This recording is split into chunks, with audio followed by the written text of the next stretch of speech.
नमस्कार दोस्तों, बाजार हाट न्यूज़ चैनल के एक नए एपिसोड में आप लोगों का बहुत बहुत स्वागत है। तारीख है 7 सितंबर 2021 और यहाँ पे 8 सितंबर 2021 के लिए बैंक निफ्टी का ऑप्शन एनालिसिस साथ ही बैंकिंग स्टॉक के एनालिसिस लेकर आपके सामने हाजिर हूँ। सबसे पहले बैंक निफ्टी के चार्ट को देखेंगे। देखिए, बैंक निफ्टी ने आज का जो लो लगाया है वो 36,150 का लगा और मैंने आपको कहा था कि 36,200 तक इसका एक इम्पॉर्टेंट सपोर्ट है और उसके बाद 36,000 का सबसे बड़ा सपोर्ट है। ये बात मैंने कल बता दिया था कि राउंड नंबर की अगर बात करें तो 36,000 का सबसे तगड़ा सपोर्ट होगा और 36,200 का यहाँ पर एक बढ़िया सा सपोर्ट है। हालांकि 36,200 को ब्रीच किया और 36,150 का लो लगाया, लेकिन जो 36,000 का हमारा इंपॉर्टेंट सपोर्ट जो है ना उसको इसने टच नहीं किया और ये आपने देखा होगा 36,200 से 150 के आसपास से ही यहाँ से ये रिकवर करके ऊपर चला गया।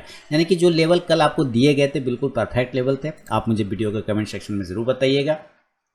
यहाँ से बाय जोन बनता है 36,200 से, ये बात भी मैंने कहा था कि 36,100 200 के बीच से बाय जोन बनेगा, वहाँ से रिवर्ट हो जाएगा। अभी देखिए रिवर्ट तो अच्छा मिला है, लो बना 36,150, क्लोजिंग 36,468 पे किया। यानी आप यहाँ से मान के चले तो 300 पॉइंट ऊपर जाके कवर किया। माइनस में है, -123 पॉइंट है आज की गिरावट, लेकिन रिकवरी बहुत अच्छा था। ऊपर हाई 36,500 36,685 का लगाया, ओपनिंग होने के बाद 100 पॉइंट ऊपर गया और वहाँ से नीचे आता है लगभग 500 पॉइंट और वहाँ से 300 पॉइंट ऊपर कवर करता है। तो कवर इसका बहुत अच्छा है, इसने स्ट्रेंथ दिखाया, इस बात को तो मानना पड़ेगा। तो फिलहाल चलते हैं हम लोग ऑप्शन डेटा पर और देखते हैं कि क्या लेवल अभी निकल के आ रहा है। देखिए, ऑप्शन चेन के हिसाब से अगर हम बात करें तो हमारा पुट कॉल रेशियो तो ठीक ठाक है, इसमें कहीं कोई दिक्कत वाली बात नहीं है। आप एक्सपायरी वीकली एक्सपायरी के मद्देनज़र ध्यान रखते हुए आप अगर ध्यान से रखें तो आपको एक बाउंस तो मिलने के चांस पूरे बनते। हो सकता है इस वीकली एक्सपायरी को मिले या वीकली एक्सपायरी के बदले कल मिल जाए, है ना, बुधवार को मिल जाए, ऐसे चांसेस भी बन सकते हैं। क्लोजिंग 36,468 यानी 36,500 के आसपास में कहीं ना कहीं ट्रेड करने की कोशिश कर रहा है एट द मनी। तो यहाँ पे हम 36,500 के पास में आगे 468 के आसपास की क्लोजिंग है हमारी, बिल्कुल। तो हम 36,500 के पास में एट द मनी बैठे हैं। ये रहा 36,500 का लेवल। आप यहाँ पे देखेंगे तो क्या है कि 22,39,325 कॉल राइटर है और इसके मुकाबले पुट की बात करें तो 16,41,441 का है। इसका मतलब 22 लाख फिर भी ज़्यादा वैल्यू है। तो रजिस्टेंस हमारा एक जो नियर में है वो 36,500 का बन चुका है, जिसको कि वो पहले ब्रेक नहीं कर पा रहा था, वही लेवल अब वापस से रेजिस्टेंस बन चुका है। इस तरफ सपोर्ट ढूंढेंगे। अब यहाँ पे 36,500 पे एक रेजिस्टेंस तो है। 36,600 पे क्या है? 36,600 पे देख रहे हैं तो 12,06,300 हमारा कॉल राइटर है और इसके मुकाबले अगर हम बात करें पुट का तो पुट में मात्र 5,09,925 है। तो इसका मतलब है कि 36,600 भी अब हमारा बड़ा रेजिस्टेंस बन चुका है, 36,600।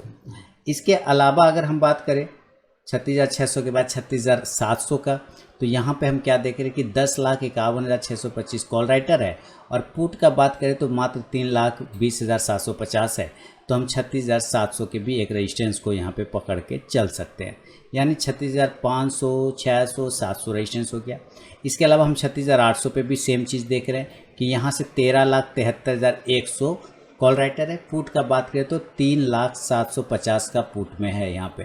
लेकिन आप यहाँ पे देखेंगे तो 36,800 पे लोग अब उतने कंफर्ट नहीं रहे, वहाँ से लोग भाग रहे हैं और भाग करके कहीं ना कहीं नीचे की तरफ में शिफ्ट कर रहे हैं। कहाँ कर रहे हैं? शिफ्ट कर रहे हैं नीचे की तरफ में। इस चीज़ को आप ध्यान दीजिए, है ना।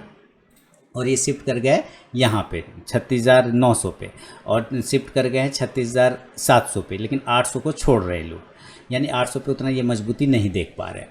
तो 36,800 पे भी रजिस्टेंस हमारा तो वैलिड होगा क्योंकि वहाँ पे 13 लाख है।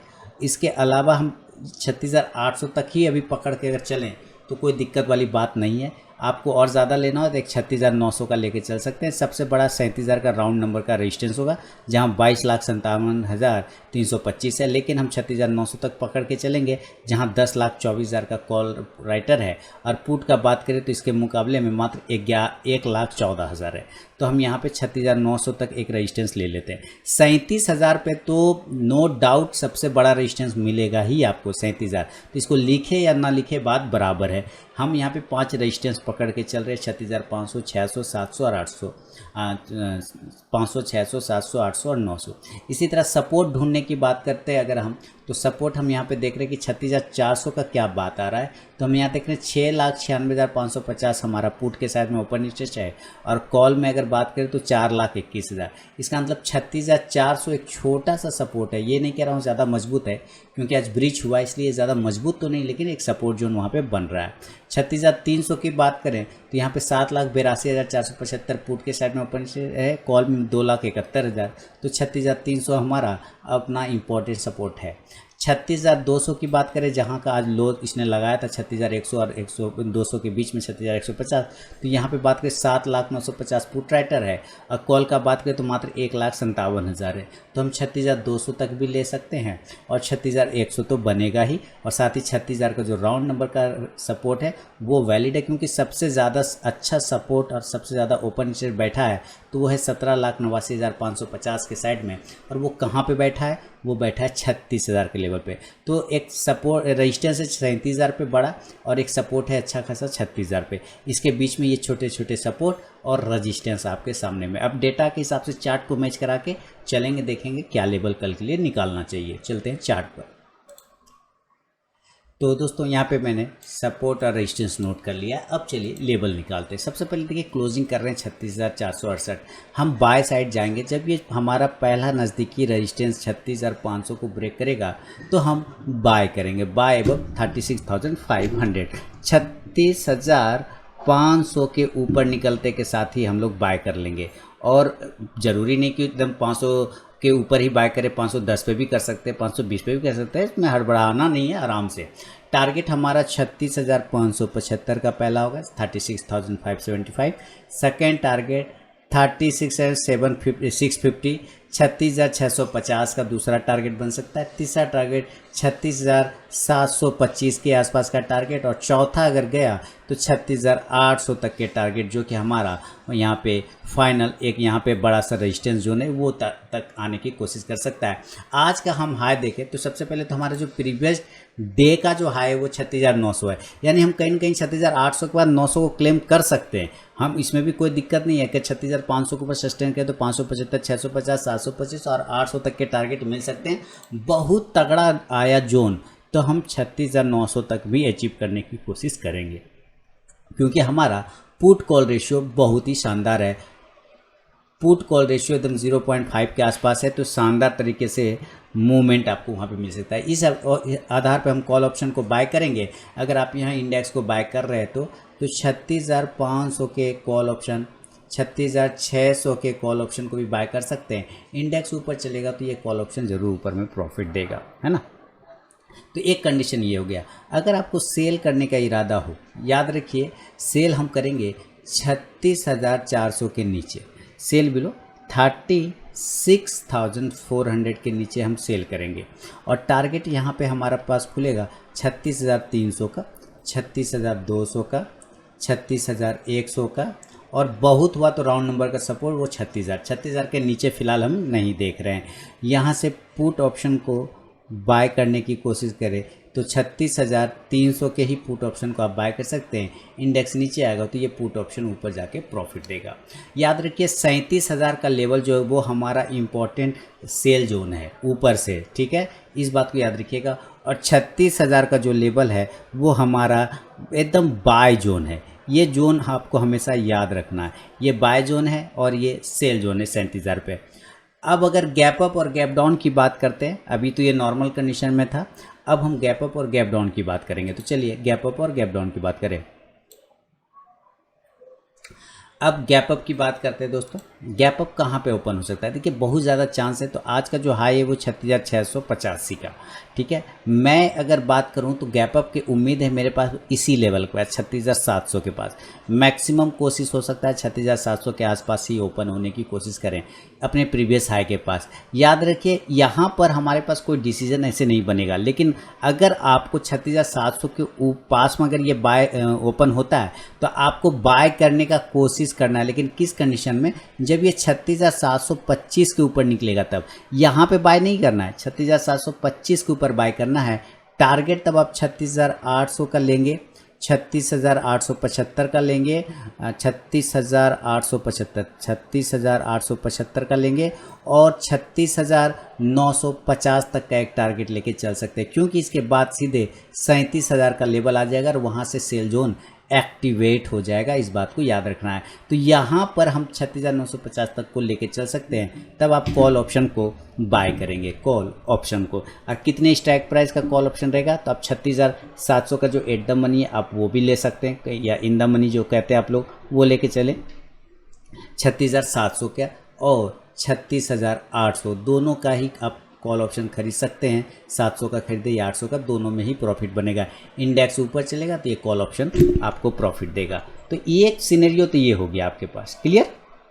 अच्छा, दूसरा सिनेरियो क्या बनता है? दूसरा सिनेरियो कुछ इस प्रकार का है कि मान लेते हैं कि ये पहुंच गया यहाँ तक, तो आपको मैंने क्या बोला कि 37,000 रुपये तो एकदम बाय सेल जोन है। आप यहाँ के आसपास सेल कर दिए, यानी कि 36,950 से लेके पास में आपको तैयार हो जाना है सेल के लिए। तब 37,000 से लेके 36,950 के पास में आप सेल करिए। नीचे का टारगेट खुलेगा 36,900, 36,825, 36,750। ये टारगेट आपको यहाँ तक खुल सकता है। क्लियर हो गया। अब यहाँ पे आप यहाँ से पुट ऑप्शन को बाय करेंगे। किस ऑप्शन को? पुट ऑप्शन को बाय करें। और कितने स्ट्राइक प्राइस को? तो 37,000 के ही स्ट्राइक प्राइस को बाय करेंगे। इंडेक्स नीचे आएगा तो ये पुट ऑप्शन ऊपर प्रॉफिट देगा। ये एक बाय लेवल हुआ और एक ये सेल लेवल हो गया। एक और बाय लेवल हो सकता है और सेल लेवल। मान लेते हैं कि ये 36,700 के पास ओपन तो हुआ, लेकिन ये 36,725 के ऊपर नहीं निकला और ये नीचे की साइड में ब्रेक कर गया 36,675 के लेवल को। आपको ये नीचे की साइड में ब्रेक कर गया, यानी 36,700 पर ओपन होने के बाद ये 36,675, 660 इस तरह से ये नीचे आता चला गया। तब आप सेल करिए। यहाँ पे भी आपको सेल बन सकता है 36,600 का। क्या? 36,600 का पहला टारगेट। दूसरा टारगेट क्या होगा? 36,525 का। तीसरा टारगेट 36,450 का। ये सारे टारगेट, वो क्लोजिंग है ना यहाँ पे 36,400, ये क्लोजिंग आपको यहाँ पर ये लेवल बन सकते हैं। फिर आपको यहाँ से पुट ऑप्शन को बाय करने का कोशिश करना है। कौन से लेवल को? पुट ऑप्शन को बाय करना है और वो 36,600 के स्ट्राइक प्राइस का। इंडेक्स नीचे आएगा तो ये पुट ऑप्शन ऊपर जाके प्रॉफिट देगा। तो ये चीज़ मैंने आपको कुछ समझाया, गैप अप और गैप डाउन में किस तरह से आपको ट्रेड करने का कोशिश करना है। इन केस ऐसा हो सकता है इस ऐसे सिनेरियो में कि ये इस लेवल पे आता है 36,400 पर, फिर यहाँ से ये ऊपर जाने का कोशिश करेगा, देन वहाँ पे मार्केट की वॉलेटिलिटी को देख के आप ट्रेड कर सकते हैं। अब बढ़ूंगा मैं गैप डाउन की कंडीशन की तरफ। चलते हैं गैप डाउन। और ये गैप डाउन कौन सा हो सकता है? अब हम गैप डाउन की कंडीशन पे बात करें। गैप डाउन 36,468 पे क्लोज कर। मेरे लिए एक ही लेवल है, वो है 36,000 और दूसरा लेवल है 36,100। इस दोनों में से किसी एक लेवल के आसपास में गैप डाउन ओपन हो सकता है। तो इस दोनों ही जगह पे हमारा बाय का ही पोजीशन बनेगा। ऊपर टारगेट 36,200, 36,300, 36,400 और दूसरा 36,500 तक के टारगेट देखने को मिल सकता है। गैप डाउन में बाय का ही कोशिश करना। जब तक हम 36,000 के ऊपर सस्टेन कर रहे हैं कोई टेंशन वाली बात नहीं है।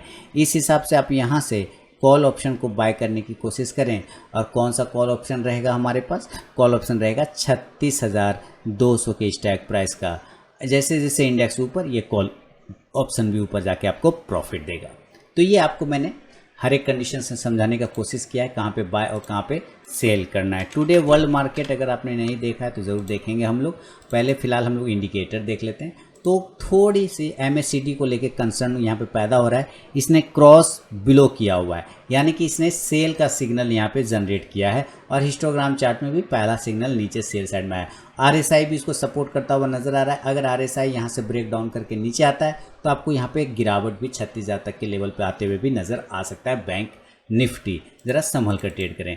इसी को 15 मिनट के टाइम फ्रेम पर अगर हम होल्ड करके देखें, फिर बैंकिंग स्टॉक्स को भी देखेंगे तो 15 मिनट के टाइम फ्रेम पर ये क्या बता रहा है? 15 मिनट के चार्ट पर ये एकदम साफ सुथरा है। यहाँ से स्टॉक्स नीचे आया, फिर ऊपर गया और फिर यहाँ पे आके फंस गया। यानी ये कहीं ना कहीं अब यहाँ से एक flag pattern, bullish flag pattern बना के ट्रेड कर रहा है। हमें कम से कम 36,600 के लेवल के ऊपर अगर ये निकलता है, या 36,500 पर 500 के भी ऊपर, 550 के ऊपर, तो ये आपको एक बार 36,700 750 तक के लेवल दिखा सकता है। इनकेस 36,450 के नीचे गिरता है तो ये आपको 36,100 तक के लेवल दोबारा दिखाने की कोशिश करेगा बैंक निफ्टी। तो देखें, संभल के ट्रेड करें। यहाँ से एक बड़े साइज़ का, यहाँ से आप ध्यान से देखें तो प्राइस चैनल है, ट्रेंड लाइन का रेजिस्टेंस भी लेता हुआ ये नज़र आ रहा है, आप यहाँ पे साफ सुथरा देख पा रहे हैं। तो चलिए इसको ध्यान में रखिएगा। और फिलहाल अगर वर्ल्ड मार्केट की बात करें तो हम लोग वर्ल्ड मार्केट भी एक बार चेक कर लेते हैं क्या सिनेरियो चल रहा है। तो ग्लोबल मार्केट में देखिए ओवरऑल अगर देखें तो एक आध इंडेक्स को छोड़ दें तो लगभग निगेटिव और पॉजिटिव मिला के चल रहा है। यानी कि आप मार्केट एक तरह का खिंचाव में फंसा हुआ है, साइडवेज जोन में मार्केट फंसा हुआ है ना। तो यहाँ पे आपको संभल के चलना कि कल मार्केट साइडवेज भी हो सकता है। अगर पुट कॉल रेशियो अपना काम वहाँ पे करता है तो आपको एक वन वे रैली भी देखने को मिल सकता है। तो 36,000 पे स्ट्रॉन्ग बाय जोन, 37,000 पे स्ट्रॉन्ग सेल जोन अवेलेबल है। अब चलेंगे बैंकिंग स्टॉक्स की तरफ में दोस्तों। बैंकिंग स्टॉक में एक्सिस बैंक से स्टार्ट करें तो देखते हैं कि 800 के ऊपर जब तक एक्सिस बैंक नहीं जाए तब तक ये पॉजिटिव नहीं होगा। इंपॉर्टेंट लेवल है 780 का, उसके नीचे आने पर कमजोर होगा, अदरवाइज ये पॉजिटिव रहेगा। बैंक ऑफ बड़ौदा 80 के ऊपर जाने के बाद 82 और 84 के टारगेट बनेंगे। बैंक ऑफ इंडिया की बात करें तो देखिए मैंने क्या कहा था बैंक ऑफ इंडिया में कि ये अपने इस लेवल जोन को टच करेगा जरूर, 57 के लेवल को। अब यहाँ से इसका हो सकता है 1-2 दिन यहीं पर ये घूमे, 1-2 दिन यहीं पे ये साइडवेज रहे और उसके बाद इसी जगह से ये बाउंस करके ऊपर की साइड में निकल जाएगा। केनरा बैंक 165 के ऊपर जब तक नहीं जाए कोई पोजीशन नहीं बनाएंगे। यहाँ से एक बाउंस करने के चांसेस बनते हैं। अगर इसको बाउंस करना है तो बिल्कुल परफेक्ट जोन है जहाँ से ये बाउंस कर सकता है। फेडरल बैंक की बात करें तो 84 के ऊपर निकलने के बाद 86 और 88 तक के टारगेट बनेंगे। HDFC बैंक 1580 के ऊपर बाद 1600 तक के टारगेट। ICICI बैंक की बात करें 725 के ऊपर 735 से 40 तक के टारगेट बनेंगे। IDFC first bank long term stock रखिए, पोर्टफोलियो स्टॉक रखिए, not for intraday, not for short term, और ये 3 to 5 ईयर्स के लिए portfolio stock buy on dip कर सकते हैं। इंडियन बैंक की बात करें 130 के ऊपर निकलेगा, 135 से 40 का टारगेट। इंडसइंड बैंक 1020 के ऊपर निकलने के बाद नया पोजीशन बनेगा, 1040 से 60 का टारगेट। कोटक बैंक जब तक 1780 के ऊपर निकलता है तो 1800 और 1800 के ऊपर अगर क्लोज कर जाएगा तो 1840 का target. PNB buy on dip करना है, portfolio stock, not for short term, not for intraday. RBL bank 180 के टारगेट का वेट करेंगे। SBI 440 के ऊपर निकलेगा, 460 का target. Yes bank no view. Union bank 37 के ऊपर पोजीशन बनेगा, उसके पहले नहीं। बंधन बैंक 290 के ऊपर निकलेगा, 300-310 के टारगेट। AU बैंक 1200 के ऊपर निकलेगा, 1240 तक के टारगेट देखने को मिलेंगे। तो ये था दोस्तों बैंक निफ्टी का ऑप्शन एनालिसिस, साथ ही बैंकिंग स्टॉक्स पर मेरा अपना व्यू। पसंद आया तो कमेंट करके जरूर बताएं और लाइव मार्केट में कॉल प्राप्त करने के लिए टेलीग्राम चैनल जरूर ज्वाइन करें। मिलूंगा नेक्स्ट वीडियो में, तब तक के लिए बहुत बहुत धन्यवाद।